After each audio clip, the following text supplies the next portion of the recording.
Setelah meninggalkan keluarga lebih dari 1 minggu, suatu hari di bulan Juni 1998, saya tiba-tiba jatuh sakit karena demam berdarah dan harus dirawat di Rumah Sakit Gatot Subroto, Jakarta.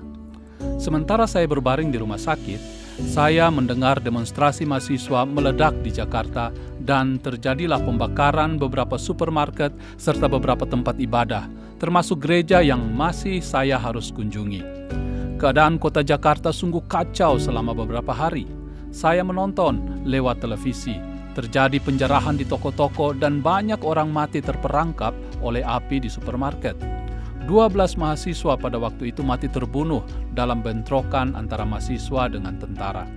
Saya akhirnya dapat melihat yang positif, mengapa saya sakit ketika itu dan harus berbaring di rumah sakit.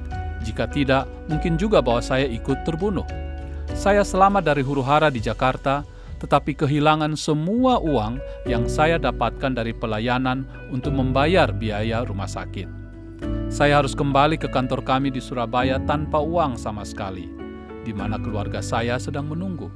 Tidak mungkin lagi untuk melanjutkan pelayanan di Jakarta karena situasi yang kacau balau. Dan beberapa gereja yang harus saya kunjungi sudah hancur dan terbakar. Saya sangat sedih dan kembali dirundung keraguan-raguan untuk meneruskan rencana kursus pencalonan menjadi anggota WEC di Australia.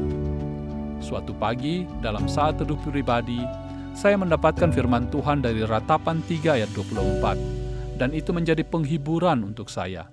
Tuhan adalah bagianku, karena itu saya akan menantikannya. Tidak terlalu jelas apa hubungannya dengan panggilan untuk join dengan WEC. Tetapi Roh Kudus melayani saya pada pagi itu dan memberikan pengertian bahwa saya boleh kehilangan semua, termasuk kehilangan uang dari pelayanan, tetapi saya masih memiliki semua jika Tuhan adalah bagianku. Lalu bagaimana selanjutnya?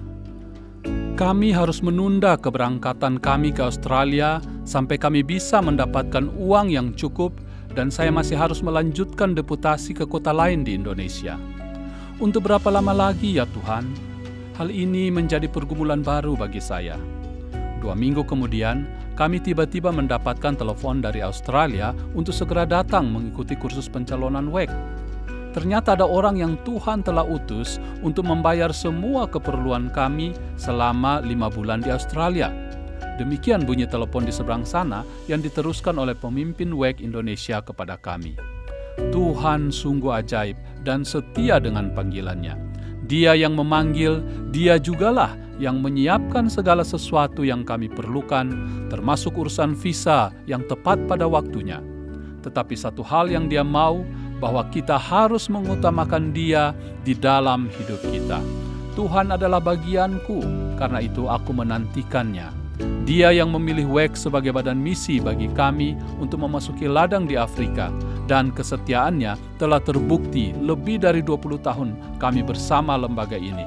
Dia tidak pernah membiarkan kami sendirian atau kelaparan, karena Tuhan adalah bagian kami, dan itu lebih dari segala-galanya.